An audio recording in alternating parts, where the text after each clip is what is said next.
everyone always assumes that like sex workers are high risk. And sex worker becomes this huge category of like anybody who has frequent sex. Like that might be true for some folks in some scenarios. But for the adult industry, the kind of testing regimens that we have make it really hard, and we would catch anything.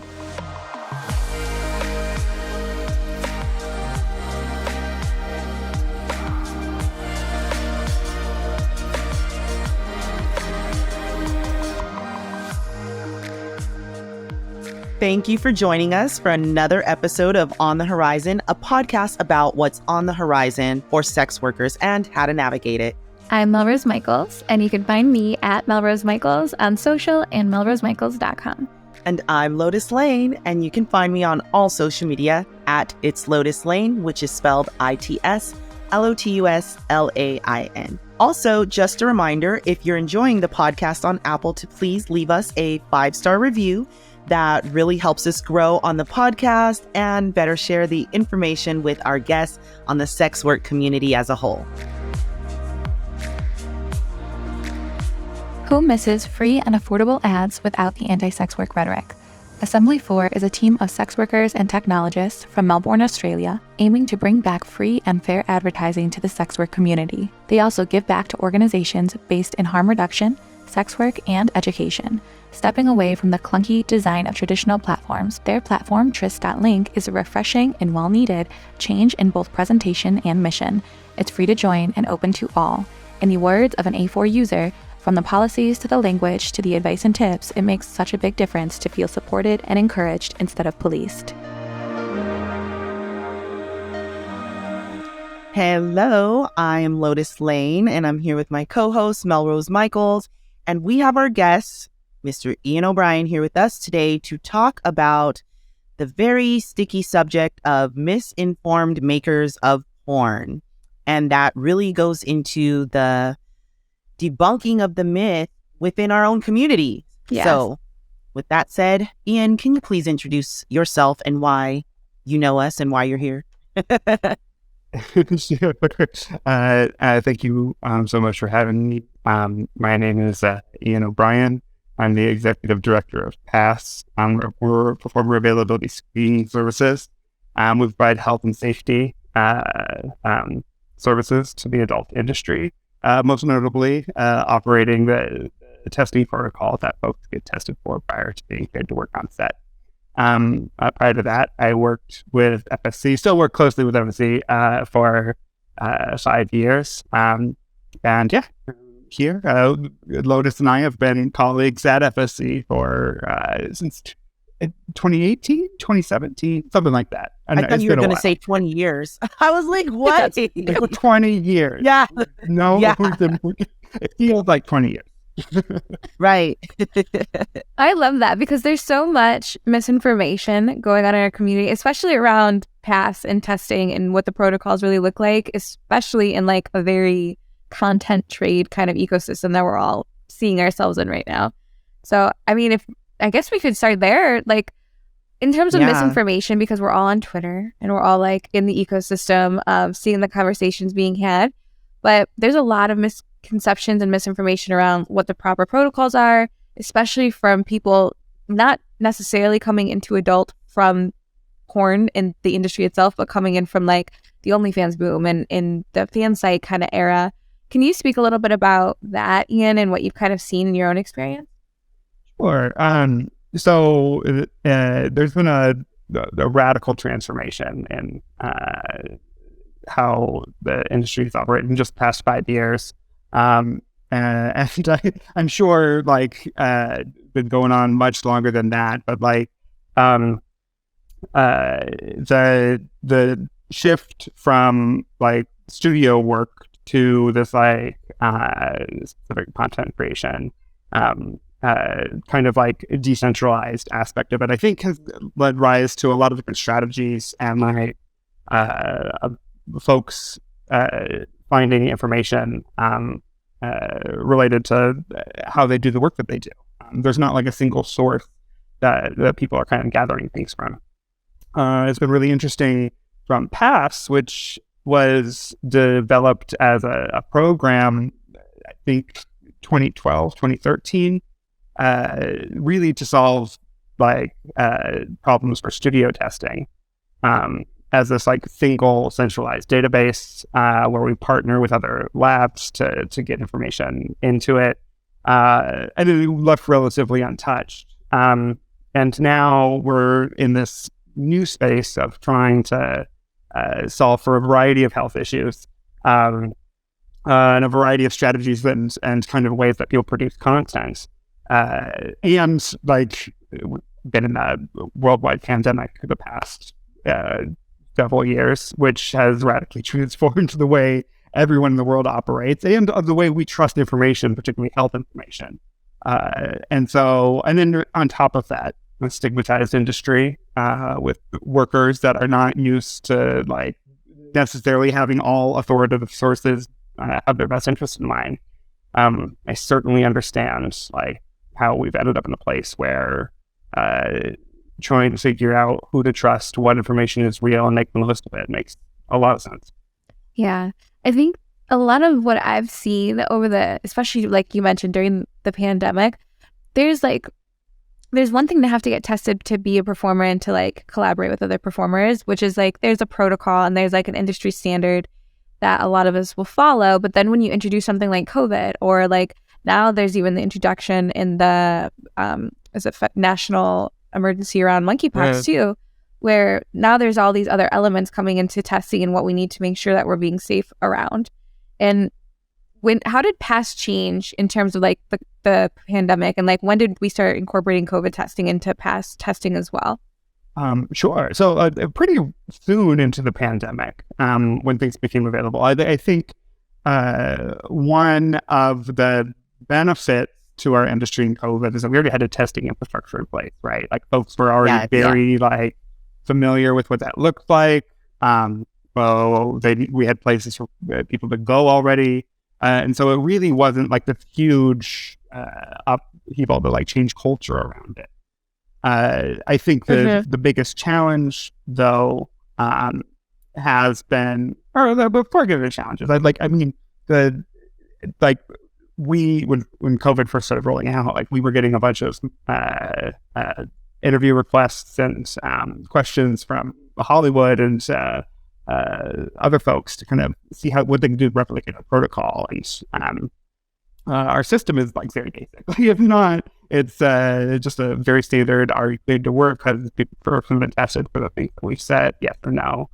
And I think they're a little shocked by how straightforward things could be. And my argument was always this is largely a cultural challenge, right? We have a general understanding of what it means to protect our health and what testing looks like. What I think the biggest challenge for COVID was is that and testing in general, but we've had this unchanged, very set protocol for the industry for a while now, with minimal changes over the past decades, but nothing too substantial. And the idea is you get tested for this and you're safe, right? Done, we're good. And that's not how health operates. Safety operates it's a mitigation tool. And with COVID, things are evolving all the time. And so I think it made things scarier. It made things why are people making rapid decisions around stuff that wasn't necessarily true last week. And so I think it called to attention a lot of those vulnerabilities around testing and risk assessment that we had kind of taken for granted beforehand. Yeah. I love that you said too that it's interesting that Hollywood and people and journalists and people came referencing the porn industry around testing, because it's something that we figured that out. We know what it takes to be safe in our workplace. What I would love if you could clarify for people that are listening, especially because I know we have a newer creator audience that tunes in, what is the actual mainstream porn industry protocol for testing? Because a lot of people who are the OnlyFans creator type of fan site creator, they don't really understand what the protocol for testing looks like because they've never actually experienced it. Sure. Folks get tested for 7 STIs using some specific tests. It's HIV, hepatitis B, hepatitis C, gonorrhea, trichomoniasis, chlamydia, and syphilis. I think I didn't repeat anything. I don't think that was 7. I've said this so many times, and I like say it in a different order every time. I don't know why. It's been my job. You make it hectic for yourself. I know. Okay, how many? It is fun to say trichomoniasis. So that's like,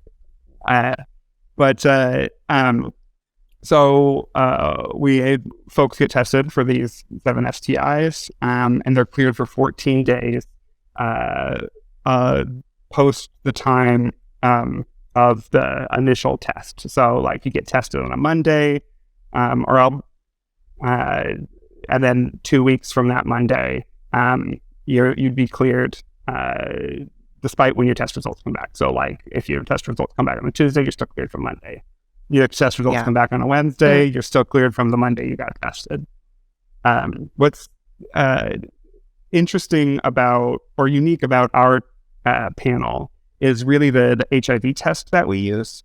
And so I get a lot of questions all the time around why people get just tested at any studio or any like clinic or something like that, or STIs, because like there is a lot of free testing available, and like the relationships that we have are expensive. And that's really because of the HIV test that we use. And it's a PCR HIV test, also called a NAT, N-A-T-T, or N-A-A-T, excuse me, sorry. Some scientist is going to like listen to this and yell at me. But If scientist tunes in, I'll let you know. I'm always scared of being bullied by the medical community. Academics are strange. But biggest fear, the teacher thing. The PCR, the reason we use the PCR test is because it has an earlier detection period, like it's called a window period. So the ability for the test to detect infection after you potentially contracted something. There's a period of time in which most tests won't be able to pick up on something. So like, how do I put this simply? Like an incubation period? Yeah, a little bit. No? So an incubation period is a period of time between like when you get an infection and when symptoms appear. Yeah. Right? So like, you know, you have the infection, but like you can't tell that anything's happening in your body. So like it still exists, but your body hasn't told you yet because your immune system isn't responding. The window period is the same thing, but for like the ability to detect. So like you have the infection, but like we might not necessarily have the technology to be able to pick up on that it lives there yet. And for STIs, that's really important because a lot of them aren't symptomatic. And so like you might not you're passing something on or have something until you get tested for it.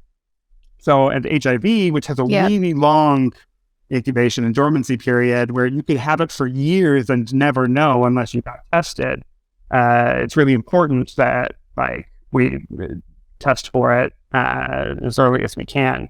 And so the PCR test that we use is like has the shortest period of time that we can detect something.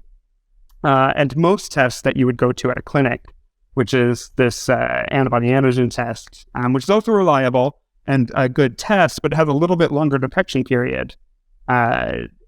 And it's much cheaper.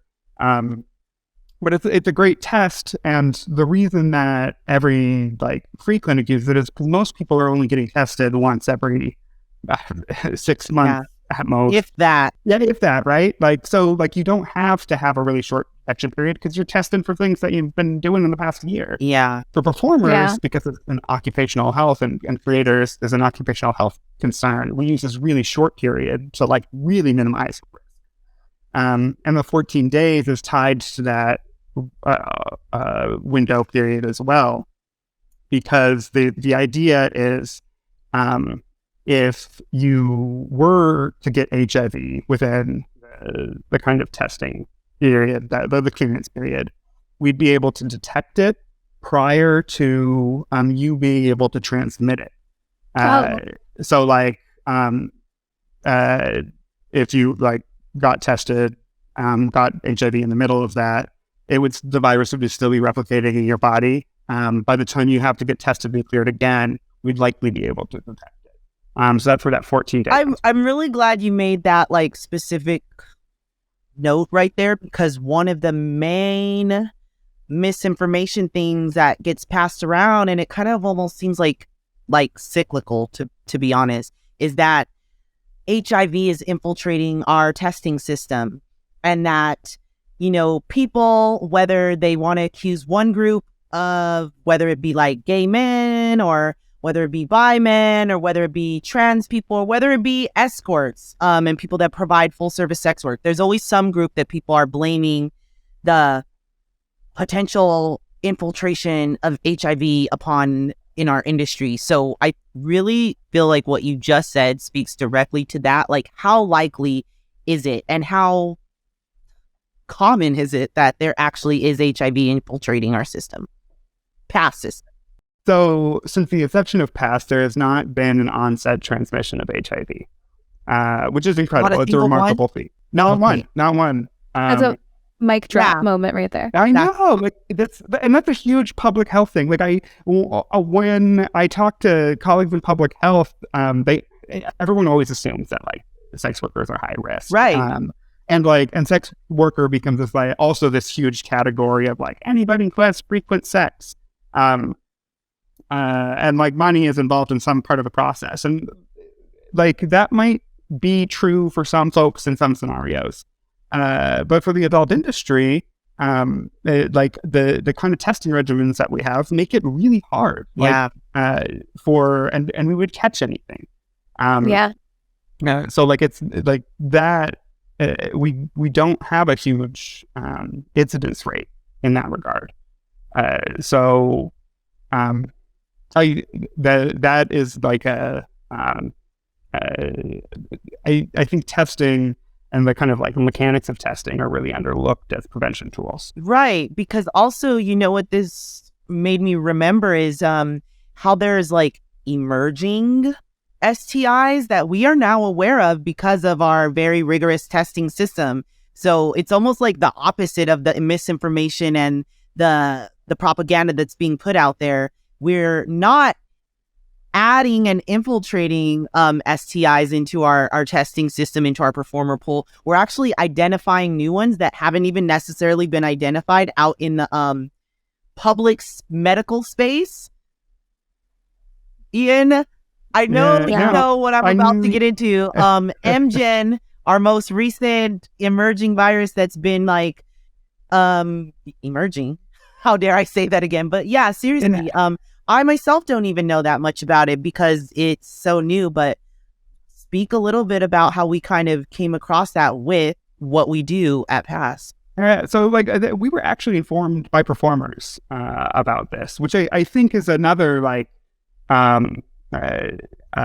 important cultural tool, right? Listen like to there performers. Are people like and aware of what's going on with bodies, and like, hey, this is something that's happening, like how do we talk about this and think about it as an industry? I think so MGen, or Mycoplasma genitalium, is this very small bacteria, and it's really difficult to detect because of how small it is. Up until like I want to say the end of 2019 or 2020, there wasn't even an FDA approved test to look for it. It causes symptoms similar to gonorrhea and chlamydia. And most of the time it's a diagnosis of exclusion, meaning like you have like some kind of pelvic pain, or you're experiencing some kind of like symptoms in your genitalia and urinary tract. You can also live in your butt. And you get tested for other STIs. It all comes back negative. And then the clinician, if they know that Mycoplasma genitalium or antigen is a thing, will get you tested for that. There's very little public health information on it. It is a place of increasing interest. Unfortunately for it, it's like started to get a lot of attention when COVID hit, and all public health funding kind of went that direction. So it's, but we, this past year, we were actually approached by a steak chain who had also been hearing about it in the community to fund a program, a pilot program to give performers free testing and free treatment for MGen that we've been running in Vegas and Florida since I'm going to say April. And that's been really cool. It's the first of its kind, right? Like, this is not a test that's regularly free for people don't have access to it. And so we're really trying something new. We've gotten a lot of I don't want to say a lot of blowback on it, but there has been some questions about why we don't include it or mandate it as part of the pass panel, which is the whole. Well, we can talk about that as a whole separate conversation around how things get decided there. A whole other episode. Yeah, I know. I think this is an assumption. I can wave a magic wand and things work out, as opposed to operating systems. But it is it's discovering, figuring out ways for us to intervene as an industry is really awesome. And I think because of our constant testing and understanding the tools that we have available to us, we can kind of find those intervention points. Yeah, especially faster. I want to I think that's a good segue too, because there's so many times where, especially on sex work Twitter and in the community, where I'm seeing things, and this is so aligned with our season of myths and propaganda, where I'm seeing some of the propaganda be shared from creator to creator. And it makes me kind of crazy, because I'm it's hard to differentiate between misinformation in general. And that's a blanket that applies to everything right now, news, everything, especially the pandemic too. But what I'm seeing in our community, even propaganda around the trafficking hub and all these other things that are happening, there's this element where we're spreading it amongst ourselves that I feel no one talks about. And and I don't know what that is. And I see it with testing, because I see creators say well, it's just a content trade. We don't need to get tested for that. I'm what? Are you going to make out? Are you going to touch? Yeah, you do. Yeah, if you're collaborating, you need to be tested. And and that applies to almost all of this misinformation in our community as a whole, is we're saying things, repeating things within our own community that is doing a disservice to our own well-being and longevity in our own industry. And I think that people they don't talk about it, they don't assess that as a danger in and of itself to our own space and our own community. Yeah, absolutely. And I think, I've been, my life at the moment is all monkeypox all of the time. So I've got monkeypox on the brain. I know, just so ridiculous. They're calling it monkeypox. I got an email this morning from a policy source that was scientists still working on renaming monkeypox. And you need a whole committee to how long do you need to change the monkeypox? Anyway,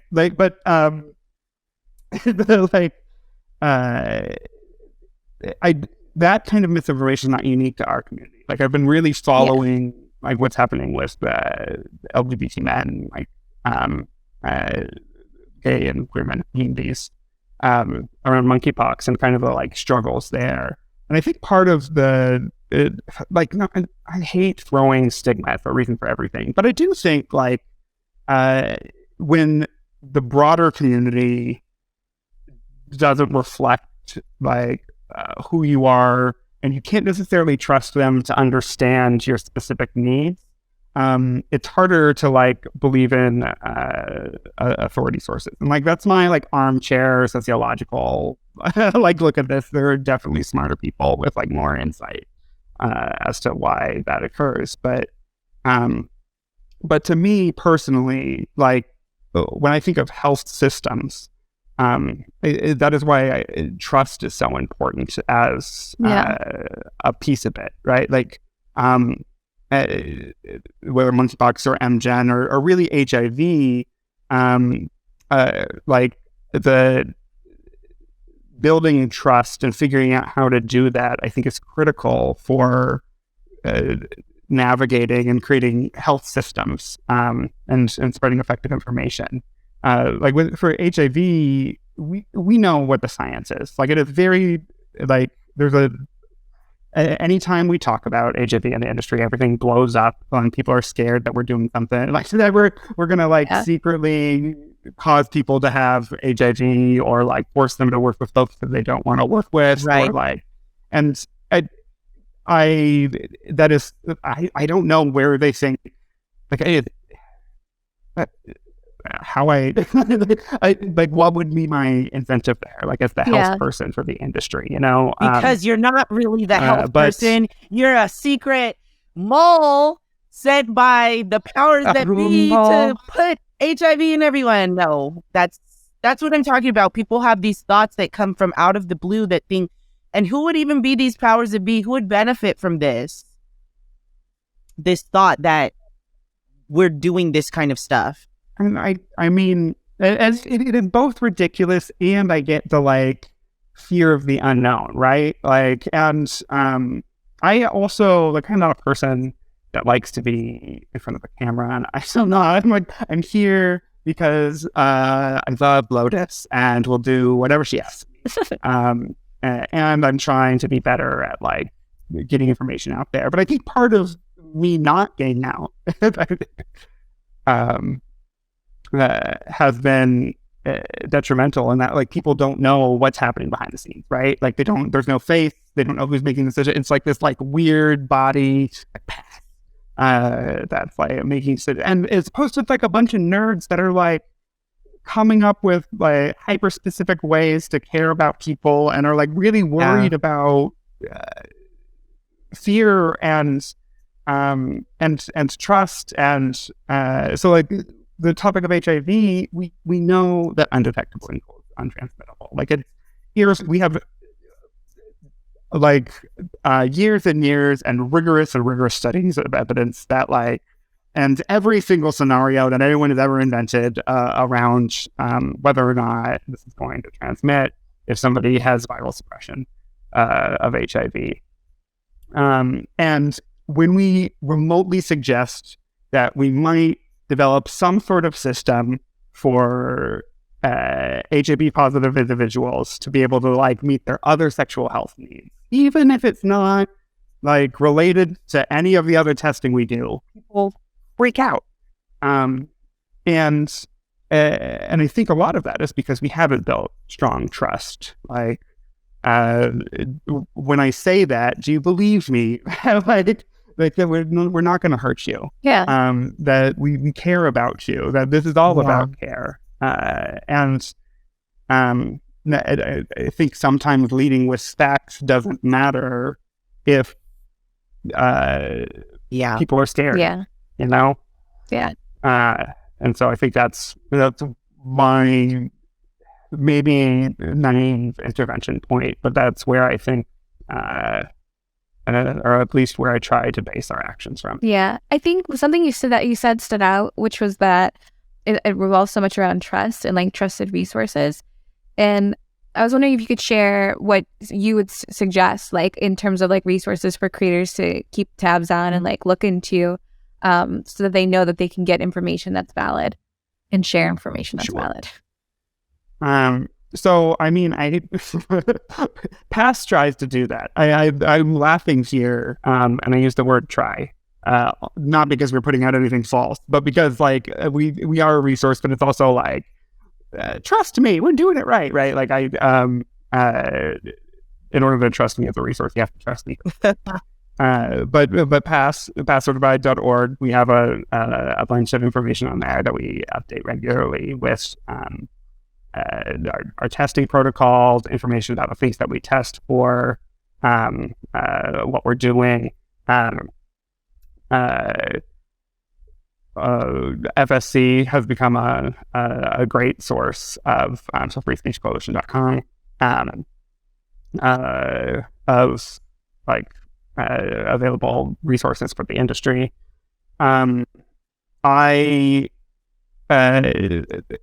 I personally follow a variety of pieces of information and conflicting like information sometimes to kind of get a more holistic understanding of what's going on. Yeah. I think I love social media and Twitter in particular for like the kind of rapid, quick analysis of certain things, but it can be dangerous because like when you have that kind of like very shorthand information on things, it's really easy to misinterpret what that is. Even if it's correct, like maybe you're looking at it at a different angle, like how when you have, what is it, like 240 characters, not 280, Nothing like that. There's only so much that you can communicate. Yeah. And nuance you can specify. So I love that for like finding things and then looking to other pieces of information, other places as well. I also look at other countries' information frequently. I love that. Particularly around health stuff. Yeah. So like the CDC can produce and does produce really reliable stuff, but there's always going to be a political bent in literally anything anyone does, including PATH. Like even I try to be as neutral as possible, but like humans are human, right? It's not written by robots. And if it was, those robots are still probably robot party something. And so kind of like finding that and triangulating information, I think is important. Yeah, I love and that. And then asking questions. Yeah, there's Free Speech Coalition. I rely on FSC for a lot. Like I have their newsletter. Like I actually visit their website. I'm a donor. But like that's between them and PASS and a couple other organizations. I really love like the Old Pro Project and referencing a lot of their work too. It gives you a bigger, broader range of trusted information versus what you get in the Twitter sphere. Because in the Twitter sphere, because it is so limited, even factual information, like you said, can be completely out of context because there's just not enough words. Like there's not enough letters. Yeah. So I think the more we live on Twitter, the more of a disservice we kind of do without looking and seeking out actual, genuine, authentic, credible information. So I love that you said that. Twitter can be a downfall or a beautiful place. And it feels so good to go on to something like social media and find somebody with the same opinion as you, right? Like my brother and I talk about it all the time. We'll like watch a show and we'll get angry about something and then we'll go to Reddit to find somebody who has an angry post. The same idea about us. So like, yeah, that was stupid. The show was stupid. And it feels good. It's a huge rush. But like also quick like tidbits of information that might not represent the whole truth. Yeah. Yeah, for sure. I think a lot of times with Twitter too, people just, especially when there's really great information threads, people just grab the first tweet and they're like, this is what it is, and then they don't read the rest. And that's like, take the time to read and look a little bit deeper. Yeah. I love that now, like when I go to reshare something, I don't know if it's on Twitter. I think it was on Twitter. Oh, it might be on Facebook, Twitter. Where it'll question you. Yeah, it is Twitter because if there's an article or a link, it's like, do you want to at least read this link first? And I'm like, yeah, you're right. Maybe I should. It kind of like shows you how often you do it. Because I'll be like, oh, I'm going to go retweet this because I agree with the general headline and like I can see the source is a source I trust or whatever. Like, do you want to read it? And I was like, oh, I'm that person. But it's good because what if just the headlines is, which many headlines are, clickbait, and then you read it and it's actually an opposing opinion to something you may believe in. Yeah. I want to go sharing that. Definitely. And then people that follow us think that we are reliable sources and they're like, wow, well, they said that, so this is what they shared and this must be what's really the truth. And hence misinformation being shared. 100%. Well, I think that's a great place to end. Ian, where can they find out, everyone who's listening, more about yourself and more about PASS and FSC? Sure. So PASS is PASS certified everywhere. So our website's passcertified.org. You can find us on Twitter at PASS certified. FSC is freespeechcoalition.com or at FSC Army on Twitter. And then my personal Twitter is Ian T. O'Brien. So IANT O'Brien. Love that. Well, thank you for joining us, Ian. This was amazing. I appreciate your time. Yeah, thank you. Thank you so much for having me. Hope y'all have a lovely rest of your day. This segment of today's episode is sponsored by Sex.com, one of the absolute best content creator platforms out there. It looks better than any other, has a higher level of security than any other, and boasts over 3 million unique visitors a day scrolling through viral looped adult short-form videos. Sex.com is like, well, sex itself. A lot of people do it. Some just do it much, much better than the others. Sex.com. If you're going to do it right. Thank you for joining us for another episode of On the Horizon, a podcast about what's on the horizon for sex workers and how to navigate it. I'm Melrose Michaels, and you can find me at Melrose Michaels on social and melrosemichaels.com. And I'm Lotus Lane, and you can find me on all social media at It's Lotus Lane, which is spelled ITSLOTUSLAIN.